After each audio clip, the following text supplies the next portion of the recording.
بسم اللہ الرحمن الرحیم۔ مسائل کی مجلس میں بیوع یعنی خرید و فروخت سے متعلق مسائل کا بیان چل رہا ہے، اور پچھلے منگل کی مجلس میں خرید و فروخت سے متعلق کچھ جائز اور ناجائز صورتوں کا بیان عرض ہوا تھا۔ آج کی مجلس میں انشاءاللہ کچھ مسائل ذکر ہوں گے خریداری سے متعلق، یعنی اگر کوئی شخص کوئی چیز خریدنے کے لیے اپنے گھر سے بازار جاتا ہے اور کوئی بھی چیز خریدتا ہے جو ہماری زندگی کا ایک حصہ ہے کہ روزانہ انسان کوئی نہ کوئی چیز اپنی ضرورت کی اپنے لیے یا اپنے اہل و عیال کے لیے خریدتا ہے، تو اس خریداری سے متعلق کچھ اہم اور بنیادی مسائل انشاءاللہ آج کے درس میں عرض ہوں گے۔ پہلا مسئلہ یہ ہے کہ اگر کوئی شخص اپنے گھر کی ضرورت کے لیے کوئی اناج، راشن وغیرہ، کھانے پینے کی اشیاء لینے کے لیے دکان جاتا ہے، تو ان چیزوں کو خریدتے ہوئے انسان کے پاس اختیار ہے کہ چاہے وہ چیز انسان تول کے حساب سے لے اور چاہے بغیر تول کے یوں ہی ایک قیمت طے کر کے اس کو دے دیا جائے۔ اس کی ایک آسان مثال یہ ہے، جیسے ہمارے ہاں تو ایک عرف اور معمول یہ ہے کہ ہم جب اپنا راشن وغیرہ، غلہ، اناج وغیرہ خریدنے جاتے ہیں تو دکاندار سے پوچھتے ہیں کہ بھئی چاول کتنے روپے کلو ہے، آٹا کتنے روپے کلو ہے، تو ہر چیز کی کہ کلو کے حساب سے قیمت معلوم کی جاتی ہے۔ تو یہ صورت بھی بالکل درست ہے کہ انسان کسی چیز کی خریداری کرے تو اس کے تول کا حساب سامنے آ جائے، واضح ہو جائے، یہ بالکل صحیح ہے۔ لیکن اگر کسی چیز کے کلو کے حساب سے قیمت طے نہ ہو بلکہ اس کا ایک ڈھیر پڑا ہوا ہو، مختلف ڈھیریاں بنی ہوئی ہو، اور دکاندار یہ کہے کہ بھئی آٹے کا جو یہ ڈھیر ہے یہ میں 200 روپے دوں گا، 200 روپے میں دوں گا۔ اب ہمیں یہ نہیں پتا کہ اس ڈھیری میں کتنے کلو آٹا ہے، لیکن ہمارے سامنے موجود ہے، تو اگر اس گندم، اس اناج یا اس غلے کے ڈھیر کو دیکھ کر ہم اس قیمت کو تسلیم کر لیں تو یہ خرید و فروخت بھی بالکل درست ہے۔ یا اسی طریقے سے آج کل کی اصطلاح میں اس کی آسان شکل یہ ہے کہ کسی نے تھیلیاں بنا کر پیک کر دی، چاول کی ہے، چینی کی ہے، آٹے کی ہے، اور یہ کہا کہ یہ ایک تھیلی کی قیمت جو ہے وہ 100 روپے ہے۔ اب ہمیں اندازہ نہیں کہ بھئی اس تھیلی میں آدھا کلو آٹا ہے، 1 کلو آٹا ہے یا 2 کلو آٹا ہے، لیکن اس نے تھیلی کی ایک قیمت طے کر دی اور ہم اس پر راضی ہو جائے تو یہ معاملہ کرنا بھی صحیح ہے۔ تو خلاصہ یہ نکلا کہ ہر وہ چیز جو انسان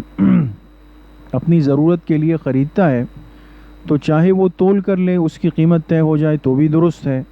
یا وہ ڈھیر کی شکل میں پڑا ہوا ہو، اس کی قیمت طے ہو جائے تو بھی درست ہے، یا اگر اس کو کسی تھیلی میں پلاسٹک وغیرہ میں بند کر کے اس کی قیمت طے کر دی جائے تو یہ صورت بھی بالکل درست ہے۔ دوسرا اہم مسئلہ آج کی مجلس میں یہ ہے کہ ہم تقریباً اپنی ضرورت کے لیے کچھ پھل وغیرہ، فروٹ وغیرہ خریدتے ہیں،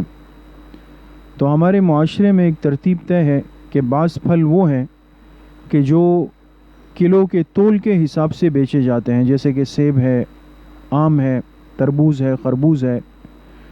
اور بعض پھل وہ ہیں کہ جو تول کر نہیں بلکہ گنتی کے حساب سے دیے جاتے ہیں، جیسے کہ کیلے وغیرہ ہیں کہ وہ درجن کے حساب سے ہیں کہ 12 کیلے اتنے کے اور 20 کیلے اتنے کے۔ تو پھلوں کے اندر چاہے وہ کسی بھی قسم کے پھل ہو،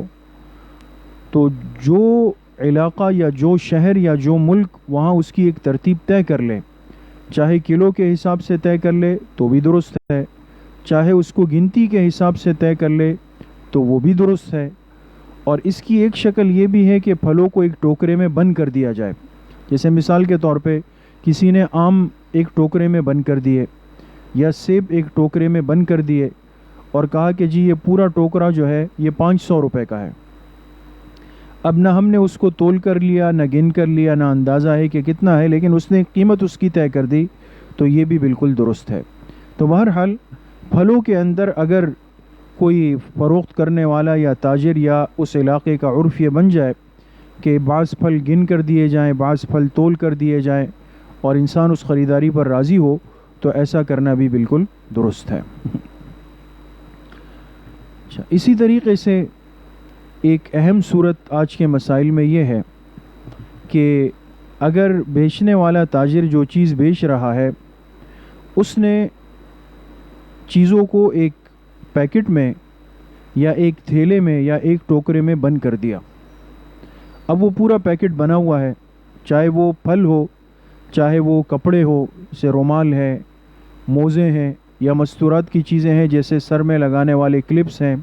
ربر بینڈ ہے، یا جو بھی چیزیں ہیں۔ اب ایک دکاندار نے اپنے دکان پر رومالوں کا ایک پیکٹ بنا کر رکھا ہوا ہے، یا موزوں کا ایک پیکٹ بنا کر رکھا ہوا ہے، یا مستورات کے کلپس کا ایک پیکٹ بنا کر رکھا ہوا ہے، اور اس نے لکھا ہوا ہے کہ اس پیکٹ میں 100 رومال ہے اور میں یہ 100 رومال 100 روپے میں بیچ رہا ہوں، ایک مثال کے طور پہ، یا 100 ربر بینڈ ہیں اور یہ 100 ربر بینڈ میں 100 روپے میں بیچوں گا، یعنی اگر کسی کو خریدنا ہے تو پورا پیکٹ 100 روپے میں لے لے۔ تو اب یہاں پر دیکھیں ایک صورت بالکل واضح ہے کہ ایک خریدار اسی صورت میں اس کو خرید رہا ہے کہ میں جب اس پیکٹ کو کھولوں گا تو مجھے اس میں سے وہ چیزیں کتنی تعداد میں ملیں گی؟ 100 کے عدد میں کہ وہ 100 کے تعداد میں ہوگی۔ ایک تو یہ بات ذہن میں آ گئی۔ دوسرا، 100 چیزوں کی قیمت 100 روپے ہے، تو دوسری بات یہ ذہن میں صاف ہو گئی کہ 100 میں سے ہر ایک کی قیمت کتنی ہوگی؟ 1 روپے ہوگی۔ یہ دو باتیں ذہن میں رکھ کر کسی نے وہ پیکٹ، چاہے وہ رومال ہو، چاہے موزے ہو، چاہے کلپس ہو، چاہے ربر بینڈ ہو، چاہے فروٹ ہو، جو بھی چیز ہو، کسی نے وہ پورا پیکٹ لے لیا اور ذہن میں یہی ہے کہ اس میں 100 دانے ہیں اس لیے میں 100 روپے دے رہا ہوں، اور یہ معاملہ کر لیا اور گھر آیا اور دیکھا کہ اس میں واقعی وہ چیزیں 100 تھی، تو بالکل درست ہو گیا۔ لیکن اگر یہ آدمی یہ چیزیں گھر لے گیا اور گھر لے جا کے اس نے دیکھا کہ بھئی وہ رومال تو 100 نہیں ہے بلکہ 90 ہے، اور میں تو پورے 100 کی قیمت دے کے آیا ہوں، تو 10 رومال کم نکلے، تو ایسی صورت میں اس کو اختیار ہے کہ یہ دکاندار کے پاس واپس جائے اور اس کو صورتحال بتا دے، اور یا تو اس کو پورا پیکٹ واپس کر کے اپنی پوری رقم لے لے، اور دوسری صورت یہ بھی کر سکتا ہے کہ وہ 90 رومال جو اس پیکٹ میں ہے وہ لے لے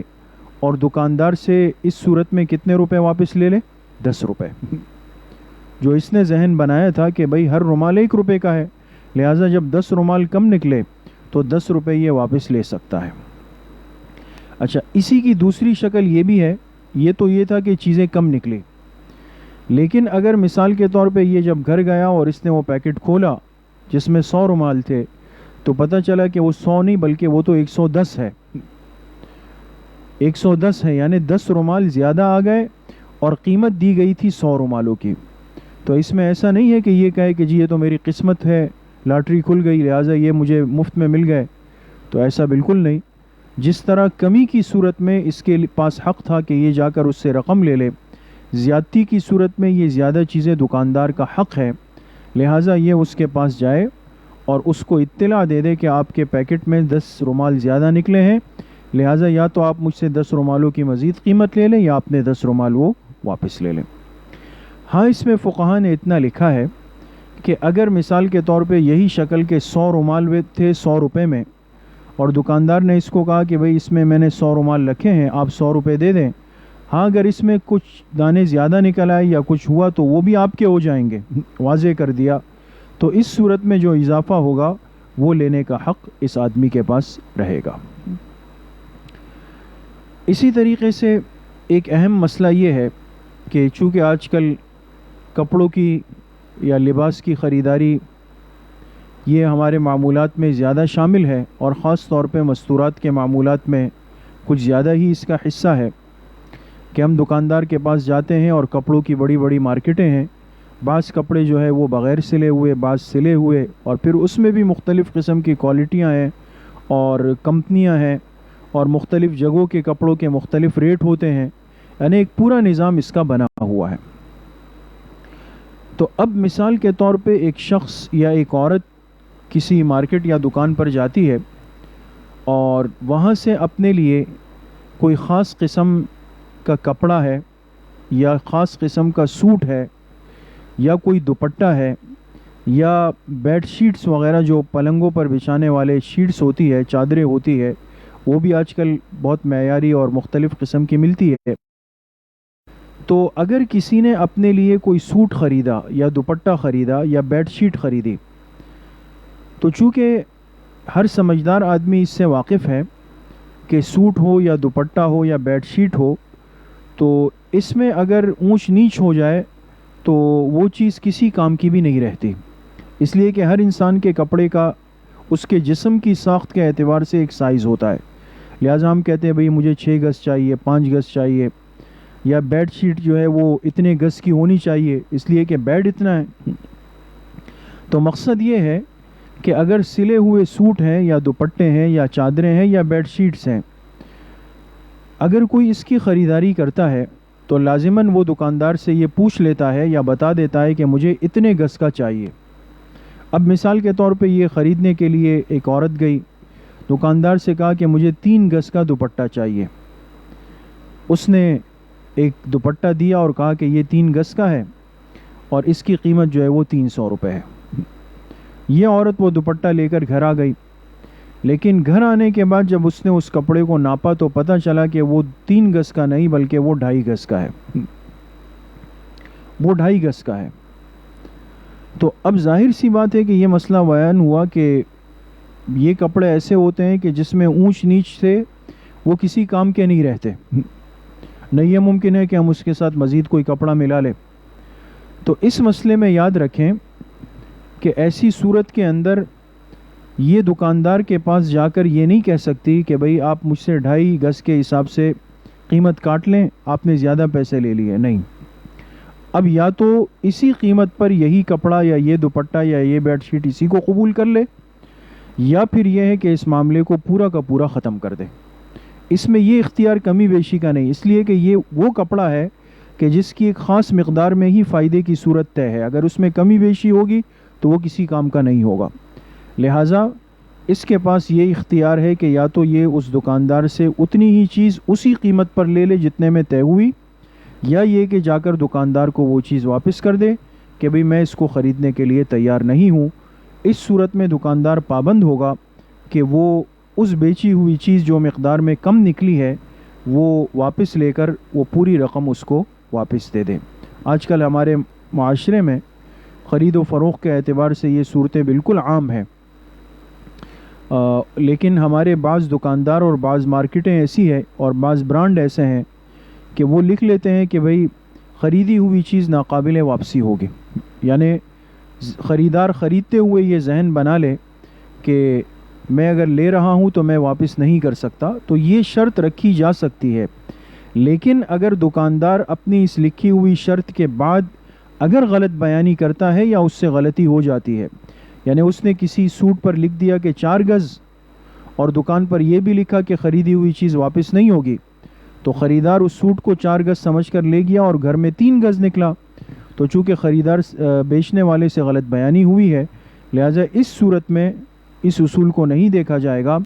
بلکہ دکاندار جو تاجر ہے، بیچنے والا ہے، وہ اس کا پابند ہوگا کہ وہ اس کو یا تو دوسری چیز جو مکمل ترتیب پر ہو وہ فراہم کرے، یا وہ چیز واپس لے کر وہ رقم اس کو واپس کر دے. اسی طریقے سے ایک اہم مسئلہ یہ ہے کہ خاص طور پہ لباس اور کپڑوں میں بنائی کے اعتبار سے بڑا فرق ہوتا ہے. بعض کپڑے ریشمی ہوتے ہیں، بعض سوتی ہوتے ہیں، بعض اونی ہوتے ہیں، وغیرہ وغیرہ. تو اب اگر مثال کے طور پہ ایک عورت بازار جاتی ہے اور اس نے جا کر دکاندار سے کہا کہ مجھے 2 ریشمی چادریں دے دیں یا 2 ریشم کی وضاحت کی. دکاندار نے اس کو 2 دوپٹے بن کر کے تھیلی میں دے دیے. عورت نے یہ سمجھ کر لیے کہ بھئی میں نے چونکہ وضاحت کی ہے لہٰذا یہ ریشمی ہوں گے. تو اس ریشمی دوپٹوں کی یا چادروں کی قیمت ادا کر کے جب گھر آئے تو معلوم ہوا کہ ایک تو ریشمی ہے لیکن دوسرا ریشمی نہیں. بلکہ وہ عام کپڑا ہے، سوتی ہے یا اونی ہے، کوئی بھی ہے، لیکن ریشمی نہیں ہے۔ تو اب اس صورت میں کیا کیا جائے؟ کیا یہ کر سکتے ہیں کہ جا کے دکاندار کو کہے کہ بھئی ایک تو ریشمی آ گئی ہے، دوسری ریشمی نہیں ہے، لہٰذا آپ اس کی قیمت واپس کر دیں؟ ایسا نہیں ہوگا۔ اس میں اصول فقہا نے یہ لکھا ہے کہ جب کسی بھی کپڑے کا ایک معیار طے ہو جائے تو وہ جتنی تعداد میں لی جائے گی تو اتنی تعداد میں ہی اس کی بیع منعقد ہوگی۔ لہٰذا یہ عورت اب اگر لینا چاہے تو دونوں کو اسی صورت میں لے، یا واپس کرنا چاہے تو دونوں کو واپس کرنا پڑے گا۔ یہ نہیں ہے کہ ایک لے لے اور ایک واپس کرے، اس لیے کہ دونوں کی بیع و شراء ایک ساتھ ہوئی تھی، لہٰذا یا تو دونوں واپس کر لے یا دونوں قبول کر لیں۔ ہاں، فقہا نے اس میں یہ شکل لکھی ہے علماء نے کہ اگر یہ لوگ نیا معاملہ کرنا چاہیں تو اس صورت میں وہ سوٹ واپس کر دیں اور پھر دکاندار سے دوبارہ کہہ دے کہ مجھے 2 ریشمی سوٹ چاہیے، پھر وہاں پر تسلی کر لے اور دونوں ریشمی کپڑے لے کر اس کی قیمت ادا کر دیں۔ یا اسی طریقے سے لکھا ہے کہ اگر کوئی مثال کے طور پہ انگوٹھی خریدتا ہے اور دکاندار سے، انگوٹھی بیچنے والے سے کہتا ہے کہ مجھے وہ انگوٹھی چاہیے کہ جس میں فیروزہ کا پتھر لگا ہوا ہو یا عقیق کا پتھر لگا ہوا ہو یا کوئی اور پتھر لگا ہوا ہو، دکاندار نے اس کو 2 انگوٹھیاں دے دی اور یہ سمجھ کر آیا کہ دونوں میں فیروزہ کے پتھر لگے ہوئے ہیں، لیکن گھر آ کے پتہ چلا کہ ایک میں تو فیروزہ ہے اور دوسرے میں عام پتھر لگا ہوا ہے، تو یہ بھی وہی شکل ہوگی کہ جا کر یا تو دونوں کو واپس کر دے یا دونوں کو خرید لے، یا پھر یہ ہے کہ نئے سرے سے معاملہ کر کے واپس کر دے اور پرانی رقم اس سے لے کر کے نئے سرے سے 2 انگوٹھیاں لے کر تسلی وہاں پر کر لیں اور پھر معاملہ کر کے گھروں کو واپس کر لیں۔ تو یہ بہرحال خریداری سے متعلق کچھ اہم اور بنیادی مسائل کا بیان تھا۔ اللہ پاک مجھے بھی آپ سب کو صحیح عمل کی توفیق نصیب فرمائے۔ الحمدللہ رب العالمین، والصلاة والسلام علی سیدنا و مولانا محمد وعلی آلہ واصحابہ اجمعین۔